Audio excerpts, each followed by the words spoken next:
नमस्कार। आप हमें YouTube के इस platform Shri Krishna IAS channel पर सुन रहे हैं, देख रहे हैं। कृपया करके चैनल को सब्सक्राइब कर दीजिए, दोस्तों के पास शेयर करें और अगर वीडियो पसंद आए तो लाइक करें और जो भी सुझाव हो कमेंट बॉक्स में अवश्य दें। आज इस वीडियो में हम सभी लोग मौर्य कला को देखने वाले हैं, विस्तार से समझने वाले हैं। आपकी जो भी परेशानी मौर्य कला से रही होंगी वो आज हम इस वीडियो में समाप्त करने वाले हैं। तो ठीक है, आइए शुरू करते हैं। मौर्य कला। कला को हम क्यों पढ़ते हैं? सबसे वाजिब सवाल है कि आखिर हमें कला को क्यों पढ़ना है? सिलेबस में क्यों डिजाइन किया जाता है कि हमें कला पढ़ना ही है? कला सबसे महत्वपूर्ण चीजें होती हैं कि हमें ये सीखने को मिलती हैं। क्या?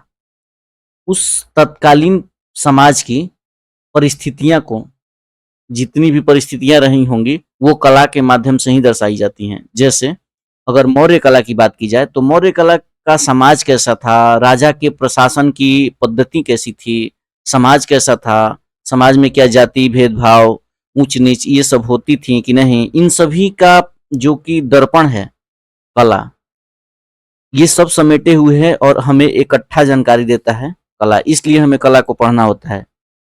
जैसे राजत्व के सिद्धांत बताए गए हैं मौर्य कला के समय में, मौर्य काल के समय में, तो वो कला से ही हमें दिख जाता है। जैसे शासक कैसा था मौर्य समाज में, ये हमें कला के माध्यम से ही दिख जाता है कि उसने सभी धर्मों को सम्मान महत्व दिया। जैसे गुफा खुदवाए तो गुफा खुदवा कर फिर अन्य संप्रदायों को दे दिया। तो ये सब हमें प्रतीत होता है कि उस समय जो भी शासक रहे होंगे वो सर्वधर्म समभाव की भावना से राज करते थे। राज्य पद्धति उनकी थी, धर्म निरपेक्ष तो थी ही, लेकिन सर्वधर्म समभाव की भावना रखते थे। ठीक है, तो आइए हम मौर्य कला को 3 भागों में बांट कर देखते हैं। पहला स्थापत्य कला, दूसरा मूर्ति कला और तीसरा शिल्प कला। स्थापत्य कला में हम स्तंभ कला, स्तूप कला, विहार और अन्य में, जैसे अन्य में हम 2 चीजों को देखेंगे। जैसे पाटलिपुत्र नगर प्रशासन, पाटलिपुत्र जो शहर है इसकी डिजाइन को देखेंगे, और एक राजप्रसाद है, राजप्रसाद, इसके बारे में जानेंगे। ठीक है, और मूर्ति कला में राजकीय मूर्ति कला, जनमानस की मूर्ति कला यानी आम जन से संबंधित मूर्ति कला के बारे में हम देखेंगे। इसके बाद शिल्प कला, उस समय की कला, शिल्प कला कितनी विकसित थी ये भी हम आगे जानने का प्रयास करेंगे। ठीक है, और हाँ एक और बात बता दें, ये जो टॉपिक है मौर्य कला, ये हमें पीटी किस किस में, जैसे यूपीएससी, पीसीएस, अन्य पीसीएस, और खासकर ये हॉट टॉपिक बना हुआ है बीपीएससी का। जैसे कि अभी भी हाल ही में हुआ है मेंस का एग्जाम, उसमें भी ये पूछे गए हैं, और एक वर्षों के अंतराल पे या फिर रिपीटेशन में भी ये प्रश्न पूछे ही जाते हैं बीपीएससी में। ठीक है, तो ये इम्पोर्टेंट है। और अन्य जितनी भी परीक्षाएं हैं सभी में ये मौर्य कला बहुत ही आवश्यक है।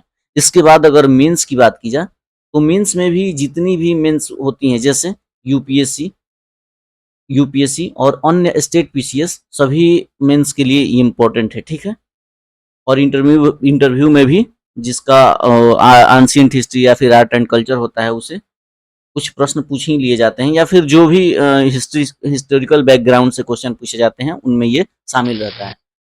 ठीक है, ये रही महत्व की बातें। आइए हम इसे शुरू करते हैं। स्तंभ कला की बात की जाए तो स्तंभ कला जो है ये वैज्ञानिक और तकनीक की प्रगति का परिचायक है। यानी उस समय का समाज था वो कितना वैज्ञानिक रूप से सुदृढ़ था, कितना तकनीकी रूप से मजबूत था, कितनी प्रगति थी इन दोनों में, वैज्ञानिक और तकनीकी, ये हमें दिखाता है स्तंभ कला। क्यों? क्योंकि स्तंभ को बनाए जाने के लिए पहले तो ये एकास्मक पत्थर होते थे। ठीक है, एक ही पत्थर को काट कर ये शेप दिया जाता था। तो सोचिए कि ये कितना मुश्किल होता होगा। और अगर मुश्किल, अगर इस नजरिए से देखें कि ये कितनी सूक्ष्म कारीगरी की पहचान है कि पत्थरों को काटकर एक निश्चित आकार और रूप दिया जाता था। तो ये और कुछ नहीं, तकनीकी प्रगति और वैज्ञानिक प्रगति का भी परिचायक है। ठीक है, उस समय के साम्राज्य के समाज, कैसा समाज रहा होगा ये भी दर्शाता है। अर्थव्यवस्था, अगर बताइए कि ये स्तंभ जो है सबसे पहले जो राज दरबार था, राजा का जो मतलब कि प्रतिनिधित्व था, अर्थव्यवस्था था, ये सभी अगर मजबूत ना होता तो वो मूर्ति थोड़े बनवाते या फिर स्तंभ थोड़े बनवाते। सबसे पहले अपनी अर्थव्यवस्था को मजबूत करते ताकि जीवन यापन और अच्छे से शासन चल सके, इसके बारे में ध्यान देते।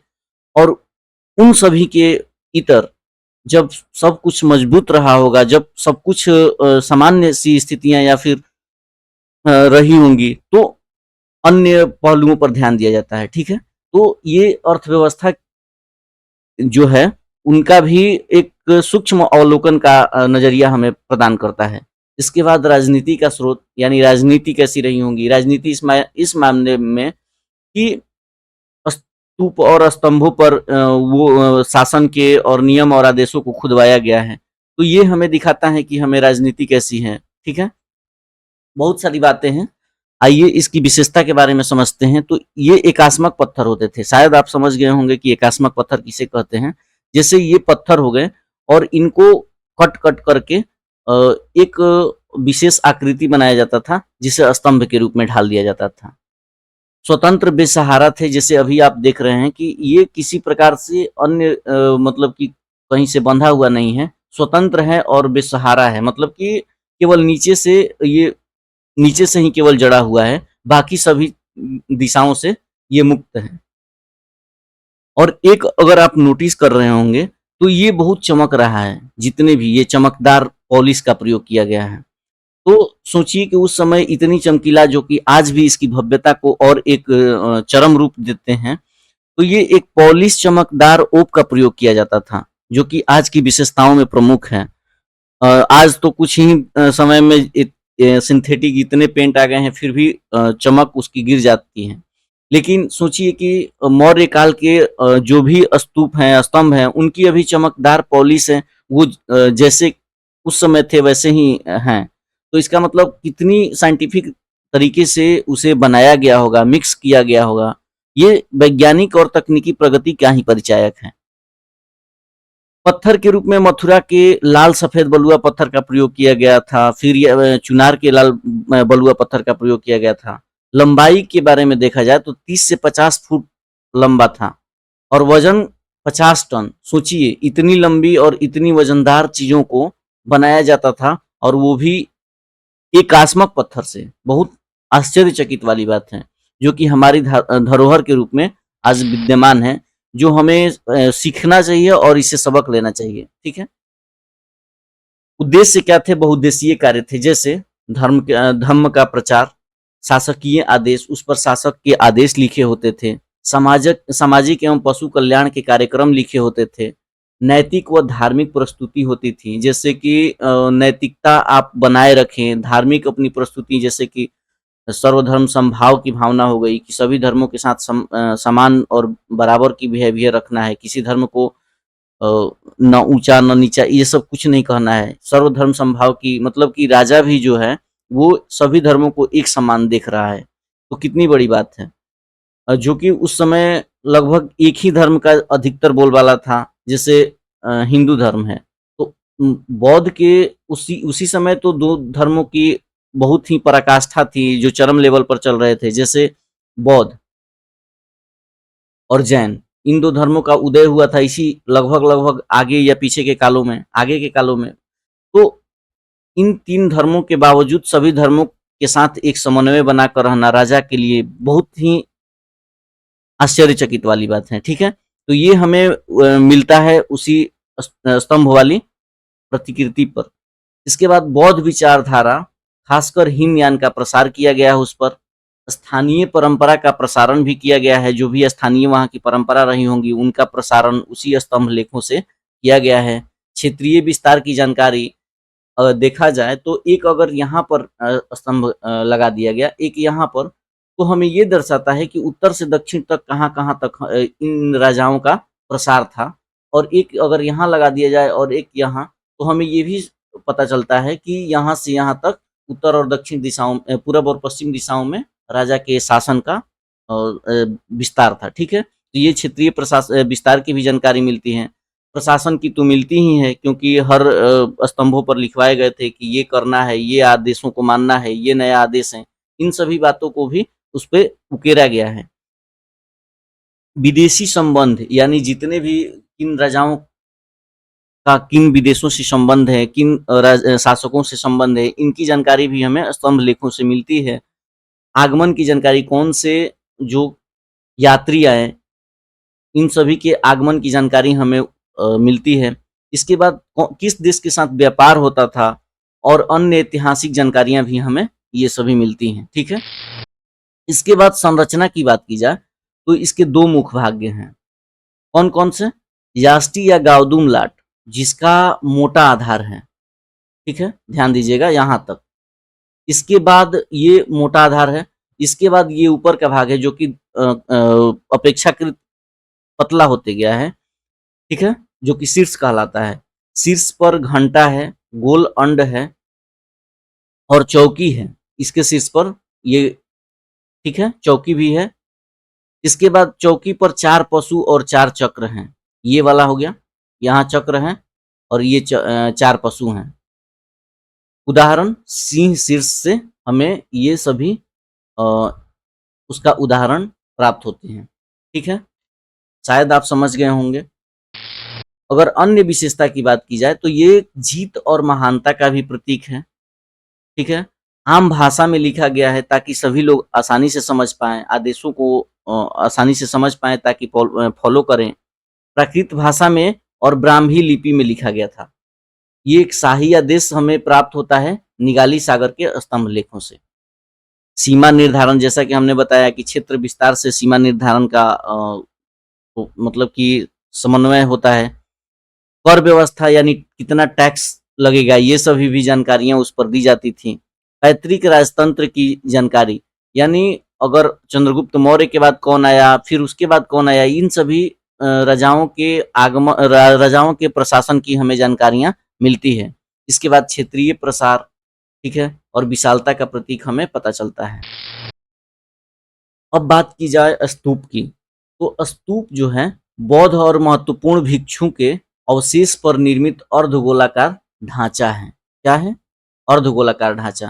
क्या चीज? स्तूप। यानी अगर जब बौद्ध की मृत्यु हुई या फिर अन्य जो महत्वपूर्ण भिक्षु हैं उनके मृत्यु के बाद अवशेष जो बचे हैं, उन सभी अवशेषों को केंद्र में रखकर एक अर्धगोलाकार ढांचा बनाया गया।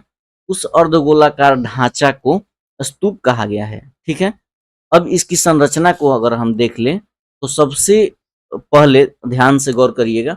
सबसे पहले ये बाहरी जो कि घेरा है, सुरक्षा घेरा है, ये बाहरी, ये वाला बाहरी घेरा है जो कि यहाँ भी आप देख सकते हैं। इसके बाद इसमें 4 प्रवेश द्वार होते थे जिसे तोरण कहा जाता है। ये प्रवेश द्वार, ये प्रवेश द्वार, ये प्रवेश द्वार है। तो 4 तोरण होते थे। ठीक है, अगर इसके अंदर प्रवेश करिएगा तो एक वेदिका होती थी जो कि ऊंचाई तक होती थी। उस वेदिका के ऊपर, ठीक है, उस वेदिका के ऊपर एक अंड गोलाकार जो कि अर्ध गोलाकार है, अंड के समान एक ढांचा बनी होती थी। ठीक है, जिसे अंड या डोम कहा जाता था इंग्लिश में। इसके जस्ट ऊपर एक चतुर्भुज आकार का रेक्टेंगुलर फॉर्म में हर्मिका होती है। हर्मिका के जस्ट ऊपर 3 छत्रक ऐसे बनाए गए हैं। 3 छत्रक, ये हर्मिका हो गई, ये हर्मिका, ये अर्धगोलाकार ढांचा है, ये आपका वेदिका है। देखिए हमने ये फिगर बनाया, ये वेदिका है और इसके जस्ट यहाँ तक ये तोरण है, ये घेरा है। ध्यान से अगर देखा जाए तो सबसे जो बाहरी भाग है वो सुरक्षा घेरा है, ये तोरण है, ये वेदिका है, इसके ऊपर अर्धगोलाकार ढांचा है जिसे अंड या अंड कहा गया। ये हर्मिका है, हर्मिका के ऊपर 3 छत्रक हैं और ये एक एक्सिस है ऊपर। तो ये तीन ही क्यों बनाए गए हैं? इनकी खास विशेषता है। क्यों? क्योंकि ये त्रिरत्न को प्रदर्शित करते हैं। त्रिरत्न कौन से हैं? जो बौद्ध धर्म के त्रिरत्न है, बुद्ध, धम्म और संघ, इन सभी का परिचायक है और ऊपर एक्सिस है। तो ये रही स्तूप की संरचना। आपको अगर मेंस में लिखने हैं तो स्तूप की संरचना बनाने बहुत ही आवश्यक है। ठीक है। अब देखा जाए कि स्तूप जो हैं इनका वर्गीकरण ये 4 प्रकार के स्तूप बनाए गए हैं। पारिभौमिक, शारीरिक, संकल्पित और उद्देशिक। पारिभौमिक जो स्तूप हैं ये बुद्ध द्वारा प्रयोग में लाई गई जो वस्तु हैं उनको केंद्र में रखकर बनाया गया है। बुद्ध जो वस्तु का उपयोग किए हैं उनको केंद्र में रखकर कोई स्तूप अगर बनाया जाता है तो वो पारिभौमिक स्तूप कहलाता है। इसके बाद अगर देखा जाए तो जो बुद्ध के शरीर के अवशेष हैं उन पर अगर निर्माण किया जाता है तो वो शारीरिक स्तूप कहलाता है। वही अगर अनुयायी द्वारा श्रद्धा पूर्वक बनवाया गया है अगर तो वो संकल्पित स्तूप कहलाएगा। बुद्ध के जो जीवन से बुद्ध का जैसे जन्म जहाँ हुआ, इसके बाद जन्म जहाँ हुआ, उसके बाद ज्ञान की प्राप्ति कहाँ हुई, फिर जहाँ पर वो उपदेश दिए, फिर उनकी मृत्यु जहाँ पर हुई, इन सभी स्थानों पर अगर जीवन संबंधित स्थानों पर अगर कोई स्तूप बनवाया जा रहा है तो उसे उद्देशिक स्तूप कहते हैं। आई बात समझ में? तो ये 4 प्रकार के होते हैं। आगे इनकी विशेषता के बारे में देखा जाए तो स्तूप के भीतरी जो भाग हैं इनका निर्माण अधजली ईंट से, बहुत इंपॉर्टेंट है, अधजली ईंटों से कराया गया है और बाहरी भाग का निर्माण पक्की ईंटों से। स्तूप पर बने 3 छत्रक त्रिरत्न का प्रतिनिधित्व करते हैं, बुद्ध, धम्म और संघ। बुद्ध के जीवन पर आधारित जो जातक कथा है स्तूपों की वेदिका, वेदिका कौन? ये जिस पर अर्धगोलाकार ढांचा खड़ा है, तो वेदिका और तोरण, तोरण कौन? ये जो सुरक्षा घेरा के प्रवेश द्वार हैं, ये तोरण, इन सभी पर बनवाए गए हैं। जातक कथा का चित्र या फिर जन्म या मृत्यु, ज्ञान प्राप्ति से संबंधित जो भी घटनाएं हैं उनका भी चित्र बनाया गया है। ठीक है, आगे देखा जाए कि सांची जो स्तूप है वो सर्वश्रेष्ठ स्तूप है अभी तक का। और अन्य स्तूपों में बात की जाए तो भरहुत का स्तूप है जो कि सतना मध्य प्रदेश में है और अमरावती मध्य प्रदेश में ही है। आगे विहार की बात की जाए तो बौद्ध जो भिक्षु थे या फिर साधु थे, साधु मतलब कि कोई किसी धर्मों का हो, बौद्ध यानी बौद्ध कहीं जो भिक्षु थे उनके और अन्य धर्मों के साधु का निवास स्थान विहार कहलाता है। विहार मतलब निवास स्थान ही होता है। ठीक है, ये 2 प्रकार के होते हैं, एक गुफा विहार होता है और दूसरा होता है संरचनात्मक विहार। तो अशोक द्वारा बनवाया गया गुफा विहार कौन कौन सा है? सुदामा, विश्व चौपार, कर्ण चौपार और विश्व झोपड़ी। वही अगर दशरथ जो कि अशोक के पौत्र है तो दशरथ द्वारा बनवाया गया गुफा विहार लोमस ऋषि और जो कि गया में है और नागार्जुन पहाड़ी गोपिका गुफा विहार बनवाया गया है। गुफा विहार की विशेषता की बात की जाए तो इसमें संकीर्ण प्रवेश द्वार होते हैं, मतलब कि बहुत छोटा छोटा प्रवेश द्वार एंट्री करने के लिए, एंट्री जो गेट होता है बहुत छोटा होता है, छोटे छोटे कमरे होते हैं और मौर्यकालीन चमकीली पॉलिश जो कि अनूठी विशेषता वाली होती हैं, ये बहुत ही इसकी भव्यात्मक व्याख्या करती हैं। ठीक है, तो ध्यान रखिएगा कि संकीर्ण प्रवेश द्वार रहेंगे, छोटे छोटे कमरे रहेंगे और मौर्यकालीन जो कि चमकीली पॉलिश एक मुख्य विशेषता है, इसकी भी प्रयोग किया गया है।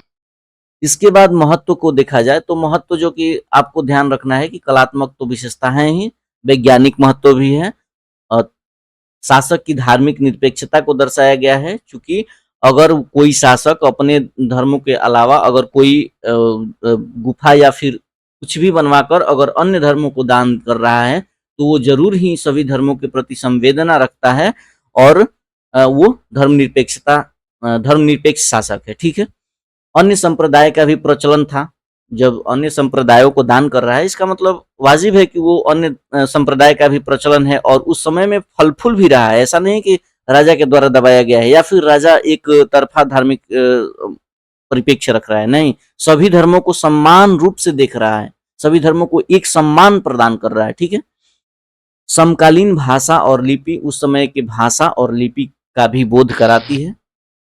अब अन्य स्थापत्य में देखा जाए तो पाटलिपुत्र नगर की बात की जाए तो पाटलिपुत्र नगर सोन और गंगा नदी के संगम पर स्थित था और इतना मील के क्षेत्रफल में विस्तरित था, 9.5 इंटू 1.5 मील के क्षेत्रफल में यह विस्तरित था और नगर के चारों ओर लकड़ी का दीवार था। सोचिए, चारों ओर लकड़ी का दीवार और दीवार के चारों ओर गहरी खाई, वो भी खाई जो कि 600 फीट चौड़ी और 60 फीट गहरी है।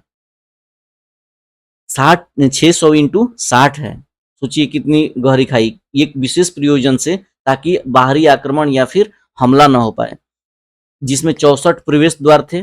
पाटलिपुत्रा नगर में प्रवेश करने के लिए 64 प्रवेश द्वार है। पाटलिपुत्रा से कंफ्यूजन ना हो, पाटलिपुत्रा वर्तमान पटना है। इसके बाद 570 दीवारों पर बुर्ज है। ठीक है, आगे देखा जाए तो एक राजप्रसाद था। राजप्रसाद किसको कहा गया? तो ये चंद्रगुप्त का महल था। एरियन द्वारा इसका वर्णन किया जाता है कि यह देवशिल्पी है। देवशिल्पी क्यों बताया एरियन? इसकी भव्यता और विशालता को देखकर कहा कि ये जरूर देवताओं द्वारा बनवाया गया है, ये कोई मतलब मनुष्य नहीं बनवा सकते हैं, इसलिए इसे देवशिल्पी कहा। ये कुम्हरार में स्थित है। कुम्हरार वर्तमान पटना में स्थित है।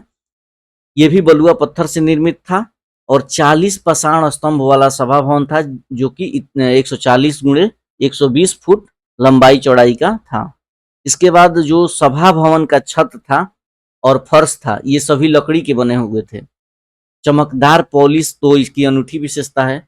आज भी ये सभी टूटे फूटे रूप में कुम्हरार पार्क, जो कि पटना में है, यहाँ पर आप देख सकते हैं। इसके बाद मौर्यकालीन मूर्ति कला की बात की जाए तो इस काल में राजकीय और आमजन दोनों की मूर्ति का निर्माण हुआ। राजकीय में धौली और कालसी से हाथी मूर्ति प्राप्त हुआ और सिंह शीर्ष रामपुरवा से, जो कि बैल और सिंह शीर्ष प्राप्त हुए हैं। अब जो बगल में ये मूर्ति देख रहे हैं, ये पटना के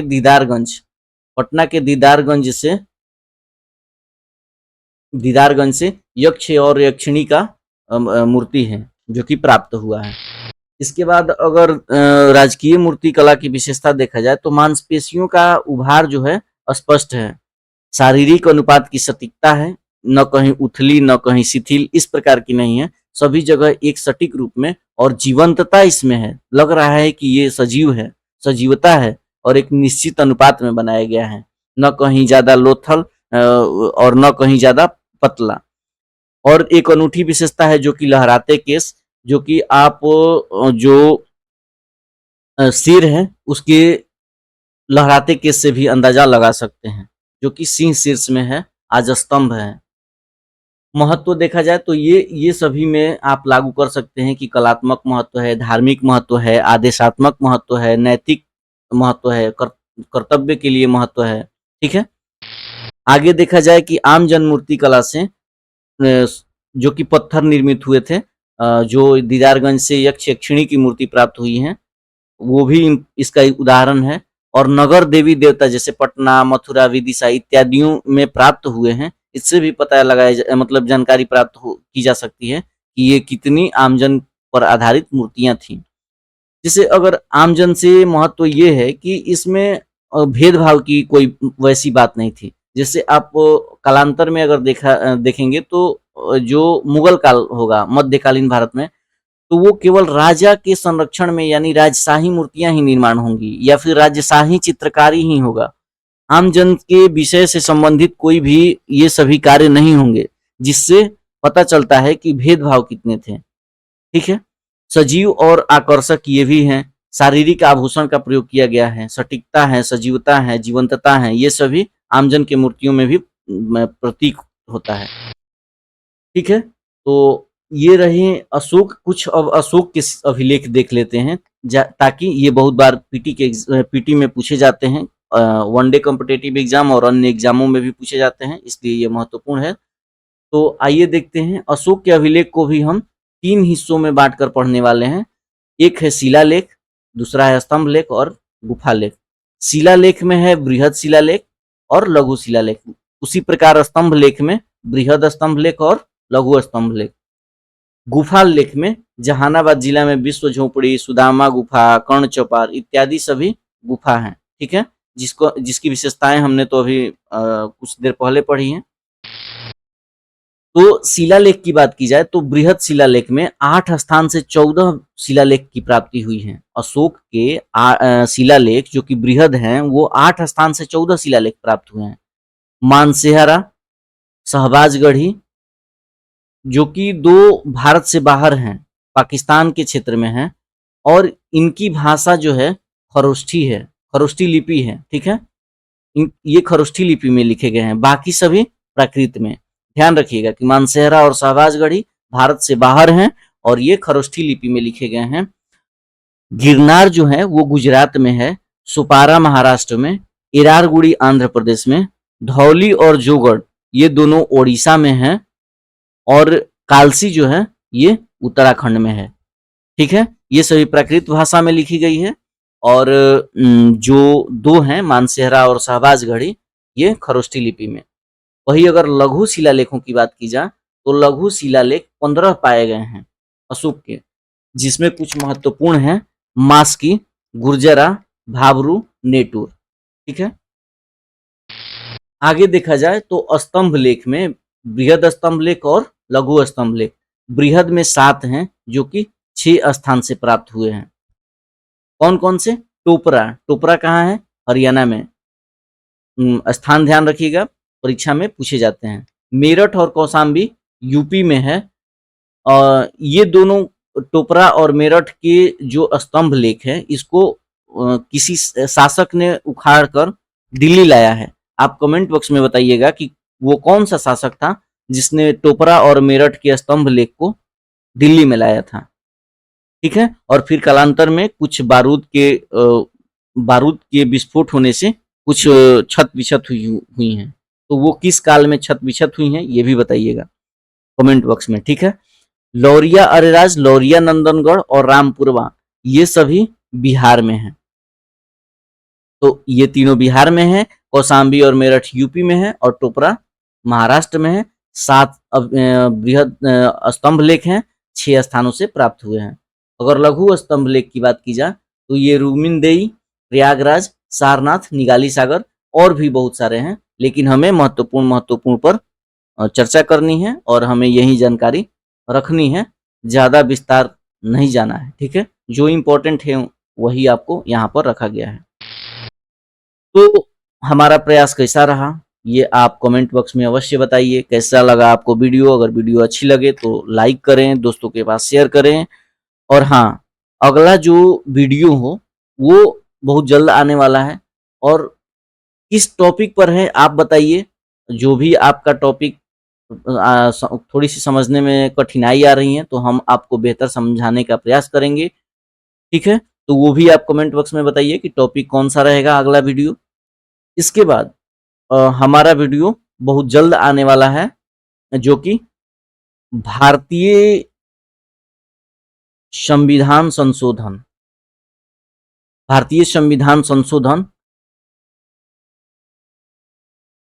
का पूरा जितना भी महत्वपूर्ण है सभी एक ही वीडियो में हम लाने का प्रयास करेंगे, समझने और समझाने का प्रयास करेंगे। तो आप निरंतर हमारे साथ जुड़े रहिए और दोस्तों के पास शेयर करिए। धन्यवाद, आपका समय शुभ हो।